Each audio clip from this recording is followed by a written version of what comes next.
Hey, what's going on, everyone? This is Mike Kollin at MikeKollin.com.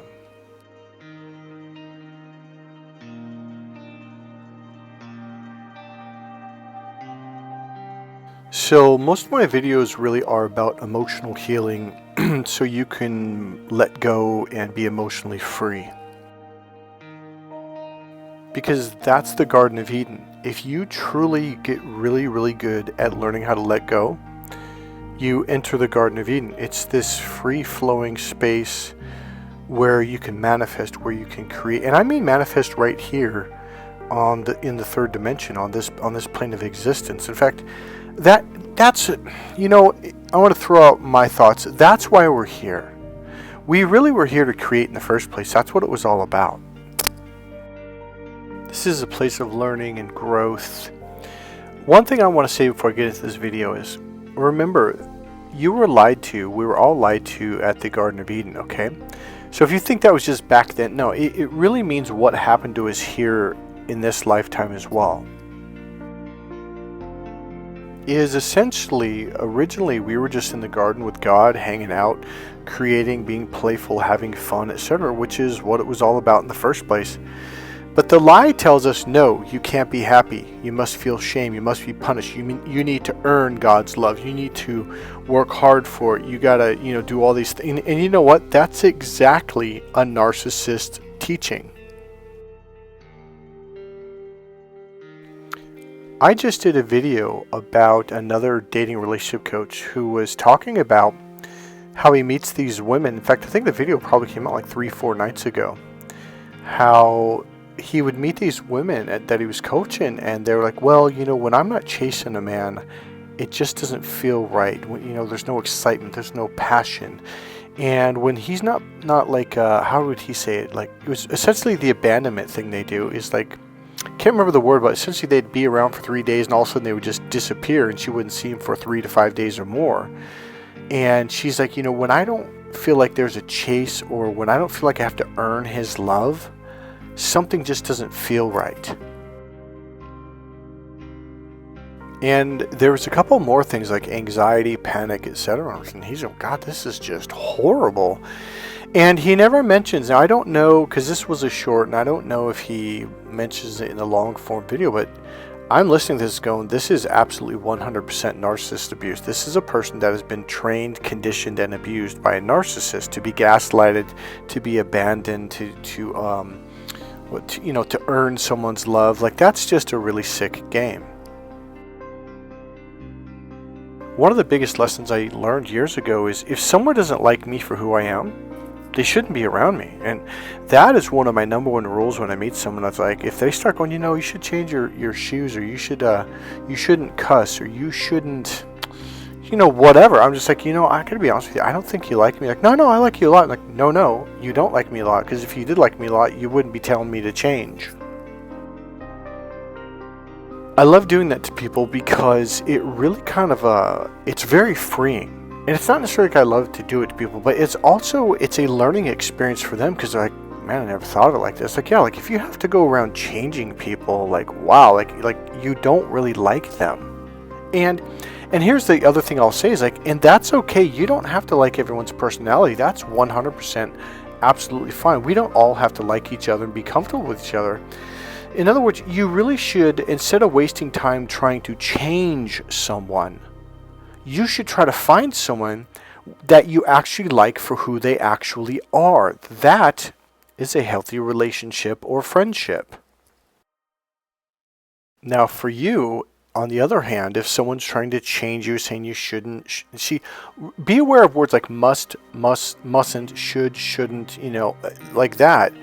It's like, what are you talking about? Like, the minute people start using those words with me, I'm gone, because they tend to be control freaks and love to punish and say, oh, this is right and that's wrong. So I just walk away. So back to the original thought, if someone's trying to change you, that is a really good sign, a really big red flag to say, yeah, this isn't going to work out. Like, and here's the thing, if you start listening to that, you're going to cut out a lot of narcissists out of your life before realizing that they're narcissists, before they hurt you.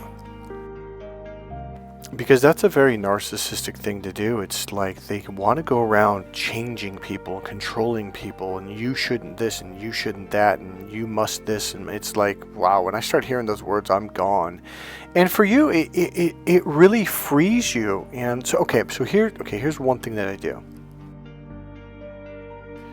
Because I meditated so long, I really learned how to let go of connecting with people on an energetic level, like having that tie from forehead to forehead or heart to heart. That is unhealthy. That's enslavement. Literally, that's control. So now that I walk around just this bubble or ball of energy that's wide open and spacious, the minute I just start feeling this tug of war, or here's another word. So I walk around in flow. I'm just constantly in flow. It's just nice, smooth. And when I get around someone who's like kind of pulling me or pushing me or controlling me, and the flow gets blocked or clogged or disrupted, I was like, yeah, this isn't going to work. I'm out of here. All right, so let me just read something off the original thing that stimulated this video and the two before it. So I was watching a video of a mixed martial arts fight, and this one guy was just free. He was flying, flipping, spinning back hands, just really in the flow. And one thing that a lot of you don't realize is that fight sports, boxing, kickboxing, mixed martial arts, etc., it's all about really mastering the art of getting into the flow state. Because if you can't get into the flow state, man, you're going to have problems. Now, I've had a couple of matches in wrestling and kickboxing and also boxing where I was in the zone. Like in boxing, I was in the zone for almost a year and a half, and I was undefeated. And I just really, this is when you're really disciplined, you're really focused, you stretch, you do your breathing exercise, you do everything. And when you can enter into a competition and enter that state, you're unbeatable. Let me give you an example. There was a wrestling match when I was in 10th grade. It was really my first year of wrestling. The year before, I only wrestled for 4 weeks, okay? And at the very end of the season, the coach convinced me to join the team, and I didn't know what I was doing. But I actually won my first match, which was kind of incredible. So my sophomore year, I missed going to state by 1 point, which is really, because it was my first real year of wrestling. And here's the deal. I went up against this guy who was a senior, and he had already gone to the state championships the year before, and I think he was section champion the year before. So the guy was really, really good. So I didn't really know who he was. I remember someone say, hey man, this guy's pretty good. For some reason, I didn't care. I didn't really know who the guy was or how good he was. So I go against this guy who was much more experienced, much better than me, and I lost by 1 point. Now, if you listen to my tone of voice, I sound like I won the match. I was so happy, you have no idea. It was one of those matches where I was outmatched, but I was matching the guy point for point, play for play, etc. And I was in the zone. I would move from one move to another move. A lot of times when someone's that much better than you, it's kind of a mental thing. You can think, oh man, they're beating me. You kind of get stuck and you don't move. And not me. I was spinning, rolling, moving, twisting, just reversing, just doing, just in the flow state, moving and moving and moving. And I remember when the referee blew the final whistle, the entire crowd erupted. Mind you, this was not the finals. This wasn't the end of the tournament. This wasn't for first and second, third or fourth or fifth and sixth. This was a qualifying match to go to the finals. And that crowd erupted, and I didn't quite realize they were cheering for me, but I didn't care. I just jumped up and I was just holding my hands in the air, and I was hugged my coaches and I hugged the ref. I mean, I was just, and the ref kind of looked at me like, does he realize? Does he know he lost? So the point is, I did so well under such pressure that it didn't affect me at all. So when you're in the flow state, it's the most incredible experience in the world, especially against someone who is better than you, and you do so good you almost beat them. In fact, I think I was ahead of them at 1.3-2. Now, there were matches where I went up against people who were better than me, but I knew, I was like, I'm going to beat this guy because I was in the zone. Now, this is the same thing as when I meditate for 30 or 40, not even, probably more like 45 to an hour and 15 minutes, when I suddenly drop and I'm just zoned, like there's no thinking, there's no thoughts, there's just complete internal peace. So I had a couple of boxing and kickboxing matches. There's really one main one, boxing, which I told you earlier, but there's another one in kickboxing where, my coach said, keep your hands up, stay tight, block this, block that, and I came back in the first round, and I was kind of pissed off because it was like holding me back, and my coach was yelling at me and it was making me uptight, and I just said F this. When I got back up and that bell rang, I said screw this bullshit, and I just loosened up and I completely let go mentally. And I just went with the flow, and I'm like snap, snap, snap, snap, kick, kick, snap, stick, kick, and I was just in the zone. So because the first round I lost by 1 point, and I knew, I was like, if I keep fighting this way, I'm gonna lose. So I literally threw caution to the wind, and what it is you're taking your foot off the brake. There's no hesitation. It's going with the flow, and you're in the zone. When I came back after that round, the crowd erupted. I came back, sat down, and my coach was ecstatic. He goes, where the hell did you learn how to fight like that? And I'm like, coach, that's how I've always wanted to fight, and that's how I'm going to fight from now on. Win or lose, I don't care. And he goes, no, keep doing it. So I went out there and knocked the guy out in the next round. Okay, now let's get to what I wrote down. So number one, it's about being unrestrained and unleashed. So a lot of you were controlled, held down by guilt and shame, and that's what it was for.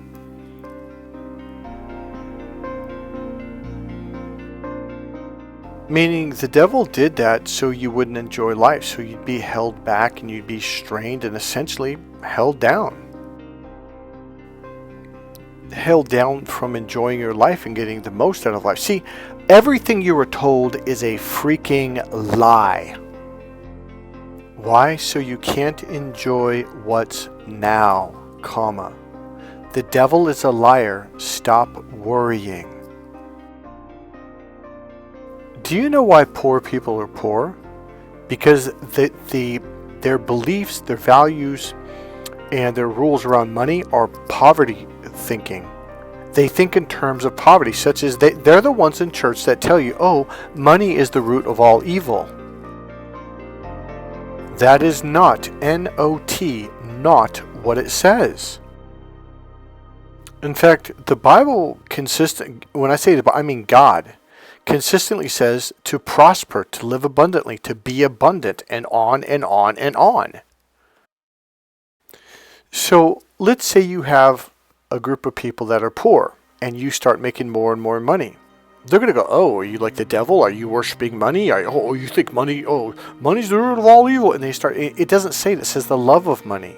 Meaning as if you worship it, as if you put it. See, you have to look at the definition from the original language. Like, oh, this means like putting upon a pedestal above God, as if it's your God, as if you're worshiping Magog, which is the god of money. No, I said that wrong. Not the god of money, but it's the being or spirit that some people see. It literally means worshiping Magog. It's this evil demonic entity that will give you money if you pray to it. How many of you have prayed to Magog? How many of you? Well, then you're not worshiping money, and you're not doing money's the root of all evil. Sorry, I meant the love of money.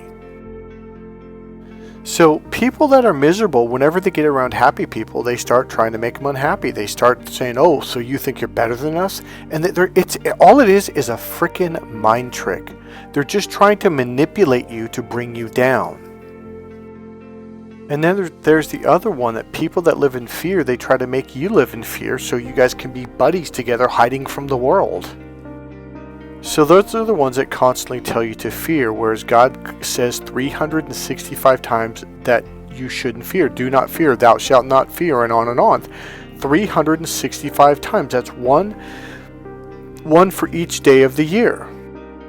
And yet you'll get these Christians that will tell you fear God over and over, that you need to fear God. And that's the only way you truly are a believer. I remember this girl said to me, well, so how do they say it?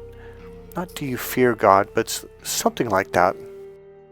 So I remember when she said that, I was kind of shocked. I was like, no, I love God. And she kind of got real quiet, like, oh shit, yeah, I'm looking like an idiot now. Like, yeah. And I was like, why would I fear God? God is awesome. So as I've told you in the past, that is another mistranslation of I think it's from the Hebrew language to the English language. It might be the Greek. Let me look it up. Hold on. Alright, so I just Googled it and looked it up. So here's another definition. So it says, what does it mean to fear God? It says, to fear God is to take refuge in Him, to draw close to Him. Psalm 31:19. And as another, Christian friend said to me, he said, well, it means like reverence, to revere, to admire, like a coach that you really admire and look up to. I'm like, so then why not just say that?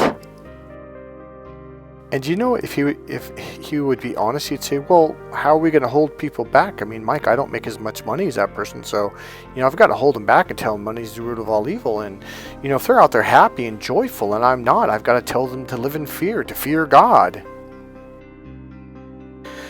So please understand clearly, I'm not saying change the words. I'm saying put the original words. And you're like, yeah, but it's a different language. Yeah, but so what? The word hola means hello. Don't sit there and say that hola means close the back door, because it doesn't mean that. So stop saying that. That's a lie. We actually have a word in English that means hola, and that word is hello. I just find it insane that we have these leaders, Christian leaders, and people in the pews and Christians telling us something that it doesn't say and repeat it their entire lives, knowing, and they'll say, well, what it really means is this in the original language. So then say the original language and what it means. Hola means hello. It doesn't mean fear, and it doesn't mean close the back door. So you know what? The people who are miserable, unhappy, who live in fear, who are broke and poor, stop hanging around with them. Stop listening to them, because they're going to try to convince you to believe all their broke ideas, to believe all their fearful ways of thinking. And people who have a lot of shame, guess what they're going to do? They're going to project that shame onto you. They're going to project their fear onto you, their guilty consciousness, and on and on and on. Get away from these people. If they do not seek help or therapy, that's 100% on them. All right, you know what I used to do? Okay. So there was this pastor of this church. I'd known him for 8 years, and he had asked me, he goes, hey, can you go to the Bible study and just check in on and see like what they're saying and what's going on? I was like, yeah, sure. So I was fairly young, so I was in my mid-20s, maybe 25, 26, 27, and I went to this thing, and they would say something, and I blurt out, like, that's not what it means. And they're like, what? And then this group of about probably 25 to 32 people, and they're like, yeah, it doesn't, no, that clearly means, and I would not shout, but speak it out and say, no, that means blah, blah, blah. And they're like, no, it doesn't. And we would go back and forth on them, and they were so congruent. I thought, man, maybe I'm wrong. So then the next week I went again, and it was kind of the same thing. Something else came up, and they're like, no, you're wrong. I'm like, no, that's not what that means. And I was really adamant, like, no, I'm telling you, you are misreading the Bible. And they kept saying that to me. So then the pastor had said, hey, let's make a meeting, let's sit down and talk about stuff. So, okay, blah, blah, blah. So then eventually we got around, like, hey, how's the Bible study going? I'm like, well, I don't know the Bible as well as I thought I did. And he goes, well, what do you mean? And I started bringing up all these verses, because I wrote them down, because they were on the syllabus too. And I took notes, and he's like, well, that is what it means. I'm like, that's not what they think. In fact, every single person, 100%, even the leader was saying that I was wrong and that it means this other thing over here. And he's like, no, that's not what it means at all. So we both went together, and he just he had all the verses written down. He goes, so what do you think this means? And they all spouted off, yeah, I mean, blah, blah. And he's like, okay, and what about this? And he said, no. He goes, that you guys are literally completely wrong. And so he shut down the Bible study. He's like, you guys are teaching false teachings. Like, this is literally the opposite of what it means. So what's my purpose? My purpose is this: really be careful who you listen to. Number 2, here's how I look at God: it's love. Because when I went through this awakening at the very end, I was like, well, how do I know this is coming from you? And I remember Jesus was like, there was just like this feeling, it's like love. And I was like, oh, that's brilliant. Like, because it's pure, like love, clarity, purity. It's period. So if somebody's attacking my daughter, am I supposed to be there and just be this loving saint and disconnected from, oh, it's okay, honey. You know, God must meant to be for you to be attacked in front of me. No, dude, I love my daughter. I'm going to protect her. Hello. So here's what happens. When people read the Bible, or it could be anything, through shame, that's what they're going to, because it's a filter. It's like you got this filter in front of your head or in front of your brain, and it goes through that. So what they're hearing is shame. If somebody's reading the Bible from the logical left brain, they're going to be reading rules. Oh, the Bible's all about, oh, look what Jesus says here. It's like, that doesn't mean it's a sin. That doesn't mean. So if you have a belief that says money's the root of all evil, what's probably going to happen? You're going to feel guilty about making money. You're going to be fearful about making money because you think you're going to go to hell. And that, look it up. It does not say that. It says the love of money, and that part of the sentence literally means as if to worship, put above God, your family, friends, health, happiness, etc. And yeah, that's not a healthy way to look at love. There's nothing wrong with becoming even to become a billionaire. There's absolutely nothing wrong with that. You have people who are limited, who are restricted by shame and fear and guilt and lies and wrong beliefs and false beliefs. And so they're going to look at you like, oh, you're a bad person. Who do you think you are? Don't listen to them. So let me just read this off. If you hold on to the shame, you close off from God. That's the whole purpose of the demon or the serpent putting shame on you. And what they're doing, they're putting their shame on you. Okay, so if you've dealt with a narcissist, you've dealt with the serpent. Same thing, exactly the same thing, okay? Just changed their name to hide. That's all they did. So if you've dealt with a narcissist, even for a couple of weeks when you're getting devalued, you just like you feel like this energy of shame and darkness and gloomy, like dark energy. It's a horrible feeling. They literally threw that onto you. So the real you is this crystal clear, pure white love and light and energy. And that's God. See, you have to understand we are all of and from God completely.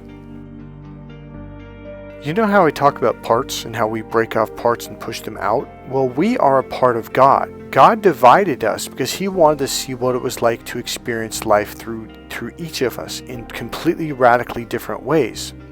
It's like, when Jesus says, if you could only hear these rocks or these stones cry out, because God is in everything. The energy, the love, the physical spirit of God is inside every single thing, even a rock.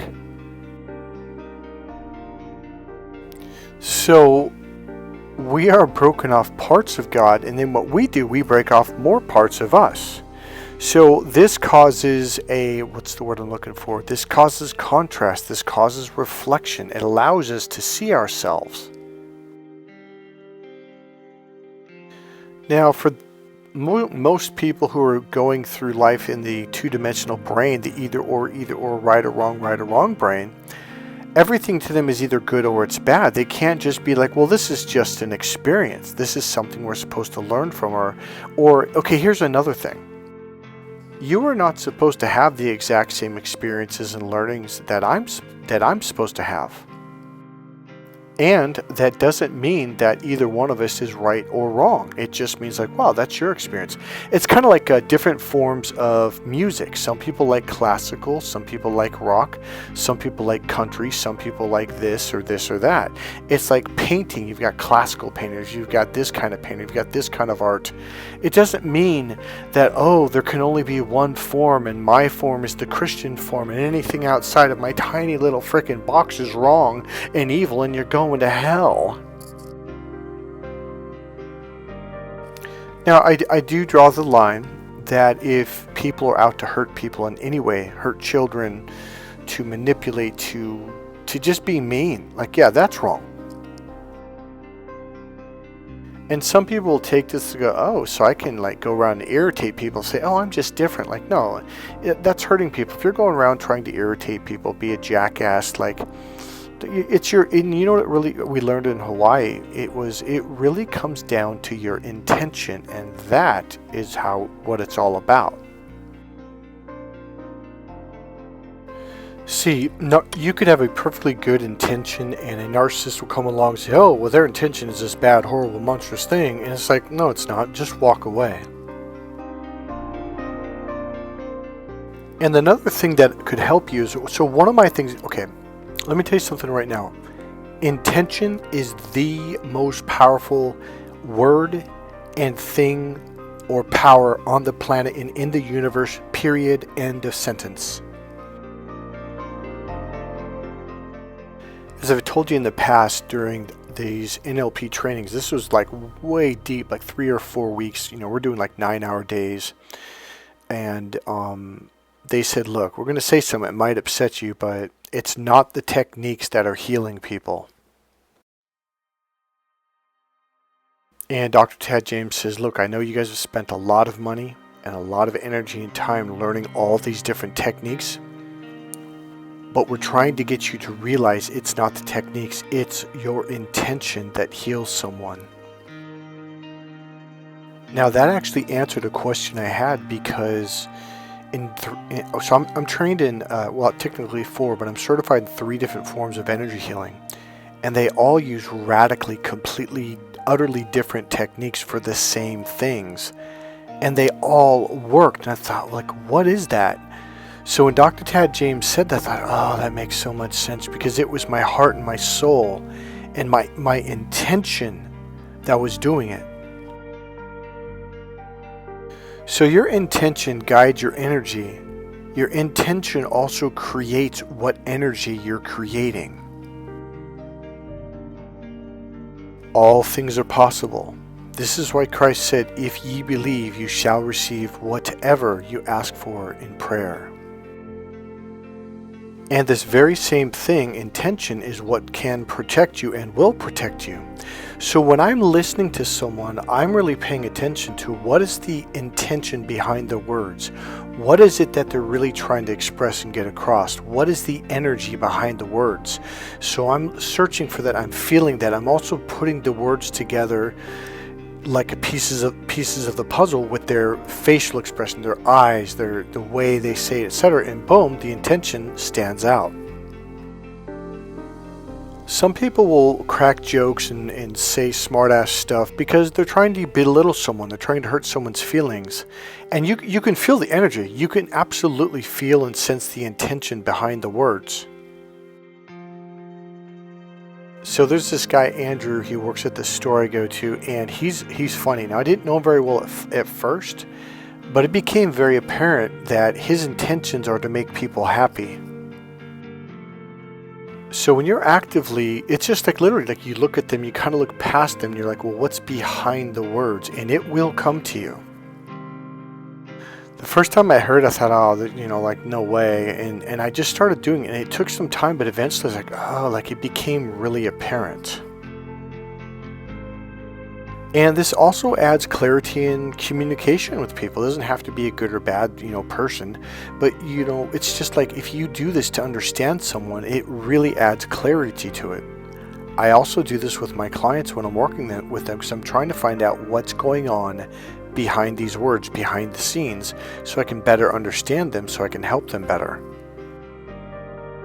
If you just realize how powerful intentions are, you're going to go along and get along better in life. This helps in sales, this helps in negotiation, this helps in therapy, healing. It helps in everything, in understanding people. A question you can ask to find their intention is, what's their purpose for saying this? You can ask them that, or in the back of your mind, you can be like, okay, what's their purpose for sharing this with me or saying this to me right now? And that'll help it to pop out and stand out too.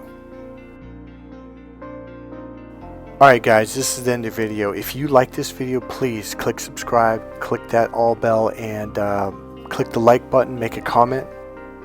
And if you want, go ahead and leave a donation. There is a PayPal link right there in the description box. God bless you guys. I'll see you in the next video. Bye.